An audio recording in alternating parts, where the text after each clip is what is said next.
जय श्री राम, राधे राधे। मैं ईशा पुत्री अशोक कुमार अरोड़ा जी की। आप लोग सब मेरी वीडियो देख रहे हैं। मेरा क्या कसूर, मेरी ज़िंदगी का सच, इसके लिए बहुत बहुत धन्यवाद।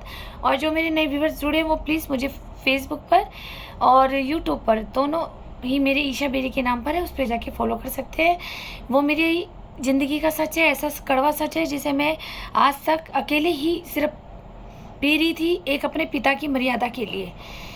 लेकिन मेरे साथ ये मजबूरी आ गई है कि मुझे अब समाज के सामने ये सच डालना पड़ रहा है, क्योंकि हर एक व्यक्ति ने मुझे गलत ही जज किया है मेरे पीठ पीछे, और गलत ही बोला है। क्योंकि मैं ये जानना चाहूँगी समाज से, क्या मैंने कभी किसी का बुरा किया? अपनी फैमिली से, अपने मायके की फैमिली से, अपने ससुराल की फैमिली से, और जो मेरी फ्रेंड सर्किल ग्रुप में जो मेरे से टच में रहते हैं, क्या मैंने आप लोगों को कभी सामने से गलत किया? पीठ पीछे तो देखो दुनिया तो आग सब लगाती है, लेकिन कभी मैंने आप लोगों का गलत चाहा नहीं। लेकिन फिर भी आप लोग मेरे को परेशान करते आए, क्यों? मेरे को ये सच बताना पड़ रहा है, बनानी पड़ रही है वीडियो, ताकि मैं समाज के सामने ले सकूं। मेरे साथ जो जो हुआ है, मेरे ईश्वर ने मुझे एक ये मौका दिया कि तू उस झूठ के साथ मत मर। अगर तू उस झूठ के साथ मर जाएगी तो तेरे पितर भी तुझे ऊपर नहीं स्वीकारेंगे। तो इसलिए अपना सच बोल कि तेरे साथ हुआ क्या है। मुझे परमात्मा ने ये मौका दिया है, इसीलिए शायद मुझे इतना दुख और कष्ट दिया। मैं तब भी सहते चली गई, लेकिन जब इतनी अति होने के बाद भी कि मेरे को पड़ोसियों से पिटवाया, पड़ोसियों से हमला करना, टॉर्चर करना, मेरे पे ब्लैक मैजिक करना, स्पेल करना, और गंदी गंदी मारण क्रियाएं तांत्रिकों से, मौलवियों से करवाना, झगड़े कराना, मेरी कोख बंधवा देना, मेरा बैंडेज जो हमारा कारोबार है उसको बनवाना, ये सब मेरी सास रूमा बेरी राहुल बेरी जी करते आए हैं। मैं इनसे पूछूं क्यों भाई, हमने क्या बिगाड़ा आपका? मेरी भाग्य का जो नसीब है उसे आप छीन नहीं सकते। जो परमात्मा परम महादेव ने लिख दिया है, आप उसको छीनना चाह रहे थे। मैंने आपका कभी कुछ किया है? मेरे मन में तो कभी फीलिंग भी नहीं आई है, बल्कि आप तो अपने घर में बैठ कर के ये सब सोचते होंगे कि काका ऐसा है, ईशा ऐसी है, आप लोग सोचते होंगे। लेकिन ईशा को तो इतना टाइम भी नहीं मिलता आपके लिए सोचने के लिए आप लोग कैसे हो। मैं अपने में मस्त रहती हूँ। मुझे अपना एक मोटिव रहता है कि मुझे अपनी लाइफ कैसे सक्सेसफुल बनानी है। तुमने उस चीज़ को मुझे रोकने के लिए तुमने मुझे इतना बिस्तर पे लेटाया, इतना बीमार किया, मेंटल हरेसमेंट दिया, पड़ोसियों से लड़वा दिया, फिर मुझे कोर्ट में बिजी करवा दिया, फिर मुझे प्राधिकरण में बिजी करा दिया तुमने। फिर मेरे को एम्स में मैं बीमार होगी तो एम्स में मैं बिजी हो गई। तुमने हर जगह से मुझे बिजी रखा। मुझे आपकी लाइफ से कोई लेना देना ही नहीं था, ना मैं किसी की खिचड़ी झाँकती हूँ। मुझे तो अपनी खिचड़ी में मुझे पता है मेरी खिचड़ी में कितना घी होना चाहिए और नहीं होना चाहिए, क्या मसाले होने चाहिए। यानी कि मैं अपने में ध्यान देती हूँ कि मुझे अपने लिए क्या तरक्की करनी है। मैं दूसरों की तरक्की को नहीं झाँकती। आप लोगों ने ये काम किया और मुझे परेशान किया। ईश्वर ने मुझे मौका दिया कि मैं आप लोगों की सच्चाई अब सामने लाऊँ। मैं अब तक तो चुप थी, बहुत चुप थी, और शायद मैं ये चुप्पी के कारण भी मेरी डेथ हो जाती और मैं मर जाती, और दुनिया में एक मेरा ये टैग लगा रहता कि मैं बहुत खराब हूँ। लेकिन मेरे साथ ऐसी रचना रच दी, ऐसा चक्रव्यूह रच दिया भगवान ने कि मुझे ना चाह करके भी आप लोगों को सच बताने के लिए सबके सामने आना पड़ा। चलिए मैं आपको आज एक आगे का और सच बताती हूँ। मेरी लास्ट वीडियो जिन्होंने देखी है कि 28 दिसंबर को मेरे पिता की संपत्ति पे आग लगा दी गई थी, घर में आग लगा दी थी मेरी बहन और मेरी मम्मी को जान से मारने के लिए बेरी फैमिलीज ने। तो उस संपत्ति, ताकि वो नाश हो जाएगी तो वो जल्दी बिकेगी, ये फिर मुझे बाद में कंस्ट्रक्शन बनाने भी नहीं देते, बनाने भी नहीं दिया। इन्होंने इतनी रोकथाम लगाई है कि ना तो मुझे अखाड़े ने यस करा उस संपत्ति को बनाने के लिए, और उस दिन से वो अखाड़ा भी मुझसे किराया नहीं ले रहा था। इन लोगों ने सारी जाल साजिश बुनी बेरियों ने। और मैं आपको ये बताती हूँ, यही रूमा बेरी, राहुल बेरी, अंजू बेरी तो है ही, लेकिन और भी बेरी और अन्य भूमाफिया भी इनके साथ हैं। अगर पुलिस सर डिपार्टमेंट मुझसे पूछना चाहे तो मैं उनके नाम दूंगी।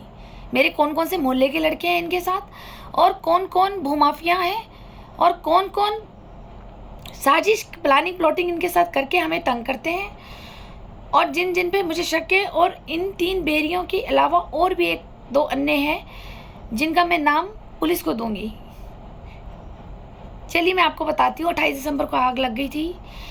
मेरी बहन को इसने रखने को मना कर दिया था, फिर मैंने घर भेज दिया था ताकि मकान का मेंटेनेंस हो, और मकान का मेंटेनेंस भी नहीं हो पाया। आपने मेरी लास्ट वीडियो देखी होगी कि रूमा बेरी जी ने मेरे 4,75,000 रुपये रख लिए थे, जिसमें से 5 लाख में से 25,000 मैं अपनी बहन को दे चुकी थी।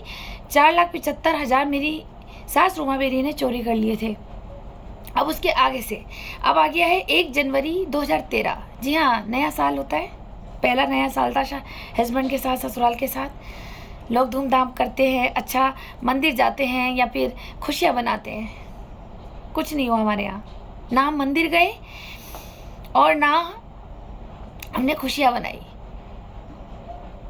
इसने 1 तारीख को क्या करा, जो मेरे जेठ गौरव बेरी जी हैं, हेमा बेरी जी मेरी भाभी हैं, उनकी 2 बच्चे हैं, एक देव बेरी और एक हीर बेरी। अब हीर बेरी बिटिया चली गई है, 2-3 साल पहले एक्सपायर हो गई है, लेकिन उस वक्त वो मौजूद थी 2013 में। तो इसने क्या खेल खेला रूमा बेरी जी ने कि 1 तारीख को छुट्टियां पड़ गई है और ठंड का टाइम, भयानक ठंड, इतनी ठंड है जनवरी में। मैं आप लोगों को एक कमजोरी अपनी बताती हूँ कि मुझे बचपन से ठंड ज़्यादा लगती है, बहुत ज़्यादा ठंड लगती है मुझे। एक नॉर्मल इंसान से भी ज़्यादा मुझे ठंड लगती है। मुझे चिली फ्लेम्स भी हो जाती है मेरे हाथ में, जिसके कारण मैं अपने आप को तो मैं पेन, सूजन, दर्द, इचिंग सब मैं बर्दाश्त करती हूँ। उसके कारण मैं सर्दी में कम काम करती हूँ। लेकिन मेरे को इसने देखा, मेरी सास ने, कि इसकी उंगलियाँ लाल हो गई हैं, इसको चिली फ्लेम्स हो गए हैं, तो इसको और टॉर्चर करूँ। कैसा टॉर्चर किया, इसने गौरव बेरी जी के दोनों बच्चों को घर पे बुला लिया, अपने घर पे जहाँ मेरी शादी हुई। मैं तो कहती नहीं वो मेरा घर है, वो रूमा बेरी जी का घर है। और इनकी बच्चों की छुट्टियां पड़ गई थी, तो 1 जनवरी से लेकर के 13 जनवरी तक ये उन बच्चों को दोनों को यहाँ घर पे ले आई और सारी जिम्मेदारी इनने मेरे ऊपर डाल दी। ये बच्चों की कोई रिस्पॉन्सिबिलिटीज़ नहीं उठाती थी। तीनों टाइम का नाश्ता पानी सब मेरे को करना, बीच में जो भी बच्चों को पकोड़े चाहिए, कभी सैंडविच चाहिए, कभी मैगी चाहिए, कभी उपमा चाहिए, कभी मैक्रोनी चाहिए। बच्चों को आपको पता ही, छोटे बच्चे थे, बड़े भी नहीं थे उस वक्त। ये देव भी 10 साल का था, हीर भी शायद 8 साल की थी। तो उस बच्चों की रिस्पॉन्सिबिलिटीज़ इसने मेरे सर पे डाल दी, जिसमें मेरे हाथ में इतना चिली फ्लेम्स था और ब्लीडिंग होती थी मेरे हाथों से। मैंने उस दर्द में भी इन बच्चों को संभाला, तीनों टाइम का लंच डिनर सब करना। इस दादी ने बिल्कुल भी कुछ अपने बच्चों की रिस्पॉन्सिबिलिटीज़ नहीं उठाई। इसने सारा मेरे ऊपर डाल दिया, बच्चों का कपड़े धोना, खाना बनाना, टोटल। आप समझ सकते हैं बच्चे क्या करते हैं। और ये मुझे इतनी तरह से टॉर्चर करती थी कि इसे पता था कि ईशा को डिसिप्लिन बहुत पसंद है और ये डिसिप्लिन वाली चीज़ें ही ज़्यादा करती है। तो ये बच्चों को सिखाती थी कि चाची के डबल बेड पे कूदो। जी हाँ, मेरा नया बेड था, शादी तो अक्टूबर में हुई थी, 23 अक्टूबर को। तो 2 महीने बाद, मैं बहुत ऐसी लड़की हूँ कि मैं चाहती हूँ कि अगर कोई चीज़ आ जाए घर पे नई, तो वो दोबारा ना लेनी पड़े, वो ख़राब ना हो। ये मेरा एक मोटिव रहता है हमेशा। तो मैं हर चीज़ तरीके से रखती हूँ, रजाई गद्दा घर में मेंटेनेंस करके सब चीज़। तो इसने बच्चों को बोला, वो गंदे पैर बच्चों के होते थे मिट्टी वाले, बेड पे चढ़ना, कूदना, चीखे मारना, कभी टीवी का रिमोट तोड़ना, कभी कांच का गिलास तोड़ देना, कभी बिस्तर पे चाय गिर गई, कभी मैगी उलट गई, कभी सब्जी गिर गई, कभी कुछ हो गया। इन लोगों ने इस तरह से आतंकी मचा रखी थी। अंदर से गुस्सा तो आता था कि मैं ऐसे माहौल में नहीं पली हूँ, लेकिन अगर बोल दिया तो क्लेश हो जाएगा। तो मैं बच्चों को ऐसे प्यार से ही बोलती थी, नहीं बेटा प्लीज़ ऐसे मत करो, प्लीज़ बेटा मत करो, प्लीज़ आराम से बैठ जाओ, प्लीज़ आराम से टीवी देख लो। मैं उनको यही बोलती थी। चाची तो अभी 2 महीने की थी, ऊँची आवाज़ उठा नहीं सकती थी। फिर मैंने, एक दिन की बात है, तो जब नाश्ता बनाना था, आलू के पराठे बनाने थे, बच्चों को ठंड थी, तो मैंने जब आटा लगाया तो मुझे आइडिया नहीं था। आप मुझे बताइए कि मैं गलत हूँ या मेरी सास गलत है। यहाँ पर मुझे आइडिया नहीं था कि बच्चे कितने पराठे खा लेंगे। छोटे छोटे बच्चे थे, तो मैंने 2-2 पराठे के हिसाब से आटा लगा रखा था। 2 पराठे, 2 तो इनके हो गए, 4 हो गए, 2 मेरे हो गए, 2 मेरे हस्बैंड के हो गए, 2 मेरी सास के हो गए। इसने बोला कि ठीक है बस इतना आटा लगा ले। और क्योंकि अगर आटा बच गया और अगर वो बाहर गाय को या कहीं फेंकता है तो ये लड़ती थी। और अगर एक्स्ट्रा रोटी भी बन जाए और वो वेस्ट हो गई, किसी ने नहीं खाई, तो वो अगर गाय को चली गई तो भी मेरी सास लड़ती थी कि तू तो अन्न का अपमान करती है, इतनी महंगाई है, तेरे बाप का कोई है, यहाँ पे राशन 2 रोटी बच गई फालतू में, अभी बाहर कुत्तों को जाएगी या गाय को जाएगी, भैया इतना ही बना, आप तोल के बनाया कर, हमारे घर से बाहर अन्न नहीं जाना चाहिए। अब इसने मुझे इतना बताया, इतने आटा और कर ले, उस हिसाब से मैंने आलू का मटेरियल भी बनाया। जब मैं पराठे बना रही थी, बच्चे नहा करके बैठ गए मेरी रजाई में, तो मैंने बच्चों को पराठा और मक्खन बटर, अमूल बटर दिया, चाय दी कि तुम लोग ये ले लो। फिलहाल देव तो चाय नहीं पीता था, उसको दूध देना पड़ा, और हीर भी दूध पीती थी, चाय भी पीती थी, दूध भी पीती थी, लेकिन दोनों बच्चों को दूध ही दिया। मम्मी ने बोला दूध देते पराठे के साथ। इन दोनों को मैं नाश्ता करा रही थी। वो करते करते हुआ क्या, फिर मुझे मम्मी ने नाश्ता बनाते हुए बीच में बोला कि ईशा एक काम कर, तू ऊपर वाले रूम में जा, मेरे से तो सीढ़ियाँ चढ़ ही नहीं जा रही है, तो वहाँ पे ना मेरा कुछ पुराने से बर्तन पड़े थे इसके।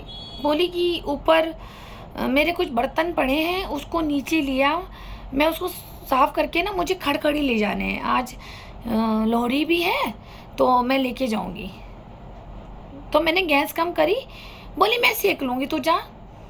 तो मैं ऊपर गैस सिम करके गई ऊपर वाले कमरे में, और मैं देख रही बर्तन कहाँ है। पड़े तो थे पर मुझे लग नहीं रहा था कि ये बर्तन है, वहाँ जाएंगे। तो मैंने फिर भी जो भी लोटा गिलास पड़ा था मैं उसको समेट रही थी। जब मैं नीचे आई तो इसने आलू का मटेरियल कम कर दिया, बहुत कम कर दिया, और आटा भी कम कर दिया।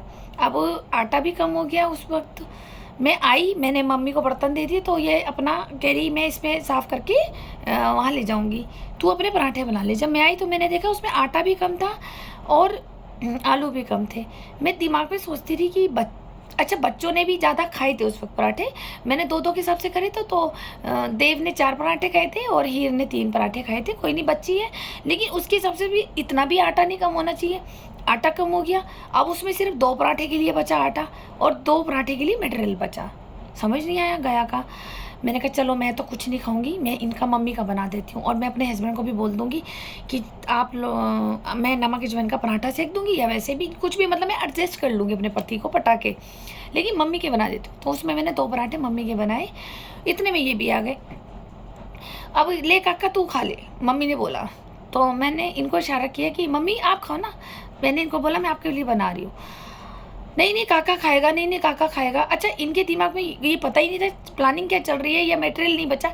इन्होंने भी ली थाली और ये भी बैठ गए, क्या मैं भी खा लूँगा, गरम गरम, ठंड बहुत हो रही है, मैं भी खा लूँगा। क्योंकि ये जो इस मकान में मैं रहती हूँ, ये उस वक्त मकान बन रहा था, कंस्ट्रक्शन चल रहा था। तो ये सुबह यहाँ थे, तो फिर ये नाश्ता करने आए थे, तब इन्होंने पराठे लेके बैठ गया। बोली कि मेरा पराठा खाए। मैंने कहा आलू कम पड़ गया और आटा कम पड़ गया। बस फिर तो कलेश जो बजा कम पड़ने में कि तू तो नाप तोल के करती है कि सास खाना ना खाए, ये ना खाए। मैंने कहा नहीं, मेरा आइडिया कभी गलत नहीं होता, कभी मेरे हाथ से कोई चीज़ कम तो हुई नहीं है, ज़्यादा ज़रूर हो गई है। नहीं समझ आया। फिर मैंने कहा कि चलो नहीं मैं नहीं खाती। मैंने कहा मैं और आलू और दोबारा उबाल देती हूँ और आटा लगा देती हूँ। नहीं नहीं मैं और नहीं खाऊंगी। नहीं नहीं रहने दे, तू तो भूखा मारेगी ना। बच्चों ने खा लिया ना, मेरे बच्चे ने खा लिया, मेरे को खुशी हो गई, मेरे लड़के ने खा लिया, मुझे खुशी हो गई।